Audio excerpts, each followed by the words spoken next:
سڑکوں پہ کسی بھی مرد سے بات کرنے سے احتراز کرو۔ بعض نفسیاتی مریض ہوتے ہیں اور عورتوں کو نقصان پہنچانے کی کوشش کرتے ہیں۔ عام سڑک پہ اپنی سہیلیوں سے بھی مذاق مت کرو۔ راستے کے آداب کا خیال رکھو۔ لفٹ میں اجنبی مرد کے ساتھ مت چڑھو، پہلے اسے جانے دو، اس کے بعد تم چلی جانا۔ کسی بھی مرد سے بات کرتے ہوئے اپنی حدود کا خیال رکھو اور اپنا وقار برقرار رکھو۔ پست آواز میں آرام سے بات کرو، بلند آواز سے قہقہے مت لگاؤ۔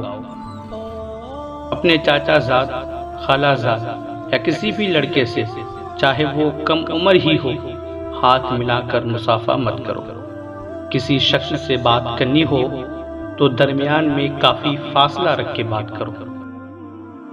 جب دکان، بازار یا عام جگہ پہ ہو اور زمین سے کوئی چیز اٹھانے لگو تو رکوع کے طریقے سے مت جھکو، بلکہ کمر سیدھی رکھ کر جھکو اور اسی طرح کھڑی ہو جاؤ تاکہ کوئی نازیبا حیت پیدا نہ ہو اور جسم نمایاں نہ ہو۔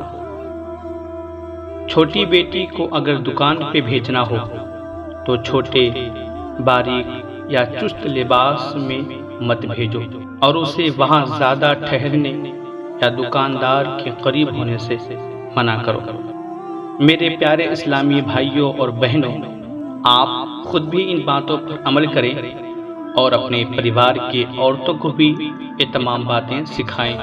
کہیں آپ کے گھر کی عورتوں کے ساتھ بھی سابیہ سیفی، ایک معصوم لڑکی، اس کے ساتھ جو انجام ہوا وہ آپ کی عورتوں کے ساتھ انجام نہ ہو، اس لیے آپ ان باتوں کا بھرپور خیال رکھیں۔ جزاک